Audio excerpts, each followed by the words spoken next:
এইভাবে যদি বাঁধাকপির ঘন্ট রান্না করা হয় তাহলে কিন্তু বাড়ির সবাই চেটেপুটে খাবে। সম্পূর্ণ নিরামিষ, একেবারে অনুষ্ঠান বাড়ির মতো বাঁধাকপির ঘন্ট তৈরি করে দেখাবো মটরশুঁটি দিয়ে। আশা করব ভিডিওটি অনেক ভালো লাগবে। তাহলে চলো রেসিপিটি ঝটপট দেখে নেওয়া যাক। নিরামিষ বাঁধাকপির ঘন্ট তৈরি করার জন্য আমি প্রথমেই একটা গোটা বাঁধাকপি নিয়ে নিয়েছি।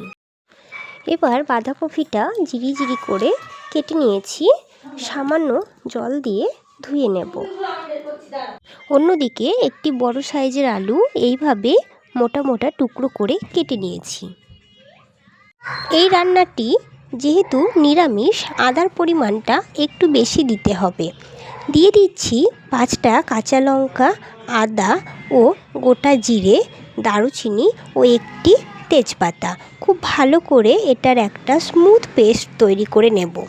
কড়াইতে দিয়ে দিচ্ছি বেশ খানিকটা পরিমাণে সরিষার তেল।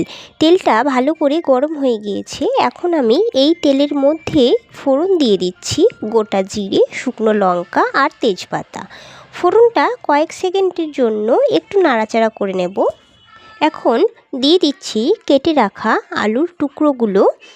অল্প পরিমাণে লবণ দিয়ে আলুগুলোকে একদম লাল লাল করে ভেজে নেব। তো এখানে কিন্তু আলুগুলো আমি একদম লাল লাল করে সুন্দর করে ভেজে নিয়েছি।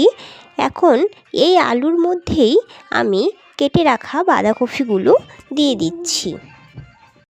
বাঁধাকপিগুলো আলু ও ফোড়নের সঙ্গে ভালো করে নাড়াচাড়া করে নিতে হবে। ভালো করে নাড়াচাড়া করা হয়ে গেলে এর মধ্যে অ্যাড করছি পরিমাণ মতো লবণ ও হলুদ। এখন এই সব কিছু ভালো করে নাড়াচাড়া করে গ্যাসের ফ্লেমটি লোতে রেখে ঢেকে রেখে দেব সিদ্ধ হওয়ার জন্য।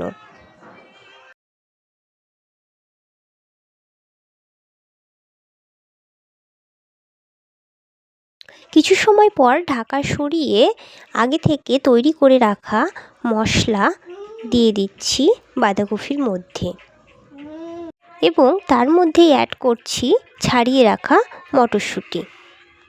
এবার এই সব কিছু ভালো করে কষিয়ে নিতে হবে। ঢাকা দিয়ে দিয়ে কিছু টাইমের জন্য এইভাবে নাড়াচাড়া করে বাঁধাকপিটি রান্না করে নিলেই তৈরি হয়ে যাবে আমাদের আজকের রেসিপি, নিরামিষ বাঁধাকপির ঘন্ট। এই পদ্ধতিতে বাঁধাকপি তৈরি করে দেখবেন, খেতে অসাধারণ লাগে। আজকের ভিডিওটি কেমন লাগলো একটা লাইক বা কমেন্ট করে জানাবেন। চ্যানেলটিকে সাবস্ক্রাইব না করে থাকলে চ্যানেলটি সাবস্ক্রাইব করে পাশে থাকার অনুরোধ রইল। সবাই ভালো থাকবেন। আমি আবারও চলে আসব অন্য কোনো রেসিপির সঙ্গে। আজ তাহলে এইটুকুই, টাটা।